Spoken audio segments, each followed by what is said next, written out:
আসসালামু আলাইকুম। আমাদের প্রধান উপদেষ্টা ডক্টর মোহাম্মদ ইউনূসকে নিয়ে সামাজিক যোগাযোগ মাধ্যমে ১ম থেকেই কিন্তু বেশ ঢালাওভাবে প্রচারণা চলে আসছিল। ১ম এ আমরা যে বিষয়টি দেখলাম সেটি ছিল একটি সুর যে, "এই লোকটাকে কেউ থামান প্লিজ।" অর্থাৎ এখানে উনি দেশে এসে এমন কিছু ম্যাজিক দেখানো শুরু করলেন যে ম্যাজিক গুলার কারণে কিন্তু এই লোকটাকে কেউ থামান প্লিজ। এই লোকটা দেশকে আসতে না আসতেই পরিবর্তন করে দিচ্ছে। এ ধরনের কিছু প্রমোশন আমরা লক্ষ্য করেছি। আমি এগুলোকে প্রমোশন কেন বলছি এই বিষয়টা একটু পরে বলব।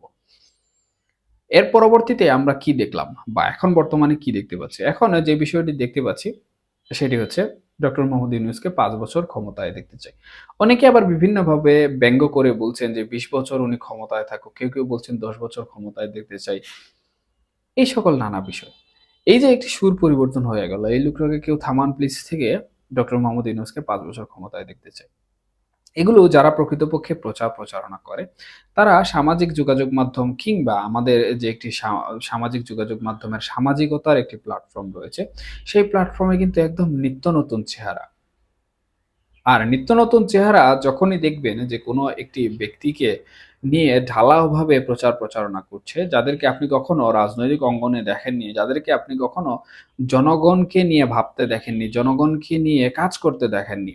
তাদের কাছ থেকে যখন আপনি এই ধরনের বিষয়বস্তু দেখতে পাবেন, যারা সবসময় তাদের পেজ বা তাদের আর্টিকেলের মধ্যে মিমস শেয়ার করেছে। সেই সকল মিমস শেয়ারের গ্রুপগুলোতে যখন আপনি লক্ষ্য করবেন যে মোহাম্মদ ইউনূসের এ ধরনের প্রশংসা হচ্ছে, উনাকে ৫ বছর ক্ষমতায় রাখতে হবে। তখন এটি আপনাকে ধরে নিতে হবে যে এটি কোনোভাবেই কিন্তু সাধারণ যে মানুষ রয়েছে, সাধারণ মানুষের কোনো কাজ নয়। এটি অসাধারণ মানুষের কাজ এবং এই অসাধারণ মানুষ যারা রয়েছেন তারা প্রকৃতপক্ষে পেইড প্রমোশন করে থাকেন। এখন পেইড প্রমোশনের ক্লাস এখানে নিতে গেলে আসলে আমার যে আলোচনা, সেই আলোচনা কিন্তু থাকবে না। যাই হোক অনেকে আমার সাথে দ্বিমত করতে পারেন। তবে আমি এর একটি ছোট্ট উদাহরণ দিচ্ছি। আপনি সাধারণ মানুষ বলতে কাকে বোঝাচ্ছেন? iPhone 14, 15, 16 Pro Max ব্যবহার করা একজন লোককে আপনি কখনো সাধারণ মানুষের কাতারে নিয়ে আসতে পারবেন না। সাধারণ মানুষ হচ্ছে রাস্তাঘাটে চলাফেরা, খেটে খাওয়া করা একটা মানুষ। দিন আনে দিন খায় এ ধরনের একটি মানুষকে আপনি সাধারণ মানুষের ক্যাটেগরির ১ম শ্রেণীতে রাখতে হবে। এখন সেই মানুষটার মধ্যে কি আপনি কখনো আ লক্ষ্য করেছেন বা বাংলাদেশে এখন দেখতে পাচ্ছেন যে তিনি বলছেন যে ডক্টর মোহাম্মদ ইউনূস যিনি রয়েছেন উনাকে ৫ বছর কেন ১০ বছর আমরা ক্ষমতায় দেখতে চাই। এ ধরনের কোনো কথাবার্তা কিন্তু উনার মুখ থেকে বের হয়নি। বরঞ্চ উনাদের মুখ থেকে যে ধরনের কথাবার্তাগুলো বের হয় সেটি হচ্ছে আমাদেরকে যারা ভালো রাখতে পারবে, আমাদেরকে যারা ভালোভাবে সুযোগ সুবিধা দিয়ে রাখতে পারবে, তাদেরকেই আমরা ক্ষমতায় দেখতে চাই। এই যে বিষয়, এই বিষয়টির সাথে অন্তর্বর্তীকালীন সরকার এবং ডক্টর মোহাম্মদ ইউনূসের বর্তমান দেশের কার্যক্রম কি কোনোভাবে আপনি মিল খুঁজে পাচ্ছেন?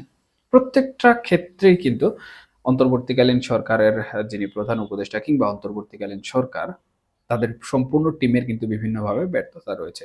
বিশেষ করে শ্রমিক যারা রয়েছেন, তারা কিন্তু কখনোই এই বিষয়টি ভুলবেন না। যাই হোক আমি ওইদিকে যাচ্ছি না। এই যে একটি বিষয়, এই বিষয়টি প্রকৃতপক্ষে আসলে কেন হচ্ছে? এই যে একটি প্রমোশন বা এই প্রমোশনকে ঘিরে এত কথাবার্তা কেন?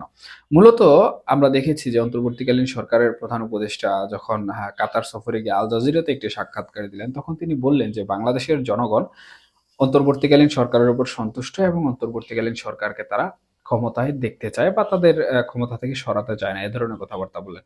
এখানে উনার ক্ষমতা ধরে রাখার একটি প্রবণতা কিন্তু আমরা লক্ষ্য করলাম। যাই হোক এটি ক্ষমতা ধরে রাখার প্রবণতা নাও হতে পারে। তবে উনার ক্ষমতা দীর্ঘায়ন করার একটি ইচ্ছাশক্তি যে জাগ্রত হয়েছে, সেটি কিন্তু এই যে আমি এতক্ষণ বিভিন্ন বিষয়ে কথা বললাম, বিভিন্ন প্রচারণা এবং সাধারণ অসাধারণ মানুষের কথাবার্তা। এই বিষয়গুলোর সাথে কিন্তু একদম ওতপ্রোতভাবে জড়িত হয়ে যাচ্ছে এবং প্রাসঙ্গিকভাবে কিন্তু মিলে যাচ্ছে।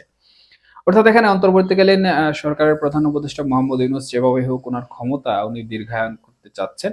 এখন তিনি ২ বছর থাকেন, ৫ বছর থাকেন কিংবা ৬ বছর থাকেন এই বিষয়ে আসলে এখন পর্যন্ত কোনো ধারণা কেউ দিতে পারেনি। এদিকে উনার ক্ষমতা দীর্ঘায়ন করা নিয়ে বাংলাদেশের মধ্যে যে বিষয়গুলো আসলে ঘটছে সেগুলো হচ্ছে বাংলাদেশের বিএনপি যারা রয়েছে তাদের যে একটি স্বপ্ন ছিল, তাদের কপালে যে একটি রাজটিকা আমরা দেখেছিলাম ৫ই আগস্ট পরবর্তী অর্থাৎ ক্ষমতায় যাওয়ার যে একটি বিষয় আমরা দেখেছিলাম। সেই বিষয়টির মধ্যে অনেকটাই ভাটা পড়ে গেছে। আবার অপরদিকে যারা বর্তমানে বাংলাদেশের রাজনীতিতে অন্তর্ভুক্ত নেই, অনেকটাই ব্ল্যাকলিস্টেড হয়ে রয়েছে বিভিন্ন কারণে। বাংলাদেশ আওয়ামী লীগ পতনের পর থেকে তাদের কিন্তু এখন পর্যন্ত উত্তরণের যে পথ, সেই পথটি এখনো তৈরি হয়নি। সেই আওয়ামী লীগ কিংবা শেখ হাসিনা ভারতে আশ্রিত অবস্থায় রয়েছেন। উনার কপাল খুলছে, আওয়ামী লীগেরও একই সাথে কপাল খুলছে। এখন এই বিষয়টি আসলে কিভাবে হচ্ছে? এর পূর্বে আরেকটি বিষয় বলে রাখি যে এই যে করিডোর প্রসঙ্গ নিয়ে কিন্তু ইতিমধ্যে মিয়ানমারের যারা সরকারি দায়িত্বে রয়েছেন, যে সকল সামরিক বাহিনী রয়েছেন, জান্তা সরকার, তারা কিন্তু অন্তর্বর্তীকালীন সরকারকে এক প্রকার হুমকির বার্তাও দিয়েছে এবং তারা ইতিমধ্যে জাতিসংঘের যারাই এই কাজ করছেন, যাদের দ্বারা এই কাজটি সম্পূর্ণ করার চেষ্টা করা হচ্ছে, তাদেরকেও চিঠি দেওয়ার এবং তাদের সাথে কথাবার্তা বলার সিদ্ধান্ত গ্রহণ করেছে। তো এখানে যে একটি আ বিষয়, সেই বিষয়টি নিয়ে কিন্তু ভারত, পাকিস্তান, বাংলাদেশ, মিয়ানমার এবং আমাদের দেশের অভ্যন্তরীণ জটিলতা নিয়ে এক প্রকার যুদ্ধ পরিস্থিতি হয়ে আছে। এই বিষয়টি নিয়ে কিন্তু শেখ হাসিনা একটি বক্তব্য প্রদান করেছেন এবং সেই বক্তব্যের মধ্যে যেটি কুটেড করে আমার মতে রাখা জরুরি হয়েছে, সেটি আমি রেখেছি এই আলোচনার সুবিধার্থে। উনি কিন্তু স্পষ্টভাবে বলেছেন যে, ডক্টর মোহাম্মদ ইউনূস কোনোভাবেই নির্বাচন দিবে না। এবং এই যুদ্ধ অবস্থা কিংবা এই যে করিডোর ইস্যু নিয়ে বিভিন্ন ধরনের গ্যাঞ্জাম হচ্ছে, বিভিন্ন ধরনের ঝুট-ঝামেলা সৃষ্টি হয়েছে, যুদ্ধ পরিস্থিতি তৈরি হয়ে গেছে। আবার রোহিঙ্গাদের সামাল দিতে আমাদের কষ্ট হচ্ছে। এই পরিস্থিতিতে আমরা নির্বাচন দিতে পারব না। বিষয়টি অনেক লম্বা ছিল, আমি সংক্ষেপে বলে দিলাম। শেখ হাসিনা এরকম একটি বক্তব্য করেছেন এবং উনি সাথে যুক্ত করেছেন যে এটা প্রকৃতপক্ষে অন্তর্বর্তীকালীন সরকার যিনি চালাচ্ছেন, এই যে ডক্টর মোহাম্মদ ইউনূস, উনার একটি পরিকল্পনা এবং উনি উনার ক্ষমতা দীর্ঘায়ন করতে যাচ্ছেন। এখন শেখ হাসিনার এই বক্তব্যের সাথে এবং আমি এতক্ষণ যে আলোচনা করলাম সেগুলো কিন্তু অনেকাংশেই মিলে যাচ্ছে। যদিও এই করিডোর দেয়া নিয়ে অনেকেই বলছেন যে ডক্টর মোহাম্মদ ইউনূস ভবিষ্যতে জাতিসংঘের মহাসচিব হয়ে যাবেন। আমেরিকা উনাকে জাতিসংঘের মহাসচিব বানিয়ে দিবে। নানান বিষয়। তবে এই সকল বিষয়ে নিয়ে কথা বলতে গেলে আসলে কথা অনেক দীর্ঘ হয়ে যায়। তো মূলত যে বিষয়টি বলতে চাচ্ছিলাম, এখন যদি অন্তর্বর্তীকালীন সরকার কোনোভাবে নির্বাচন না দেয় বা নির্বাচন বিলম্ব করে, তাহলে এখানে বিএনপির যে একটি কপালপোড়া অবস্থা আমরা দেখতে পাচ্ছি, সেই কপালপোড়া অবস্থা কিন্তু তারা থেকে যাবে। এখন কপালপোড়া অবস্থা থেকে তাদের উত্তরণ কিভাবে হবে? কপালপোড়া অবস্থা থেকে তাদের উত্তরণ করতে হলে অবশ্যই আন্দোলন করতে হবে নির্বাচনের জন্য। তবে তাদের একক আন্দোলনে কিন্তু তারা মাইনাস হওয়ার সম্ভাবনা সবথেকে বেশি রয়েছে। সুতরাং তাদের অস্তিত্বের স্বার্থে কিন্তু তারা আওয়ামী লীগকে ডেকে আনতে হবে। আওয়ামী লীগকে জাগ্রত করতে হবে। আওয়ামী লীগকে মাঠের মধ্যে স্পেস না দিলেও আওয়ামী লীগকে বাংলাদেশের রাজনীতিতে ঢোকার জন্য একটি প্রশস্ত রাস্তা করে দিতে হবে।